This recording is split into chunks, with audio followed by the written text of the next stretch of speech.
নমস্কাৰ বন্ধুসকল, পুনৰবাৰ স্বাগতম সুচিত্ৰা আৰ্ট ইউটিউব চেনেললৈ।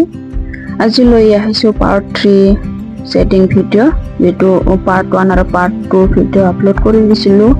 এইটো হ'ব লাষ্ট পাৰ্ট, ফাইনেল পাৰ্ট। তো ভিডিঅ'টি স্কিপ নকৰাকৈ একলৈকে চাই থাকিব।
স্প্ৰে ইউজ কৰে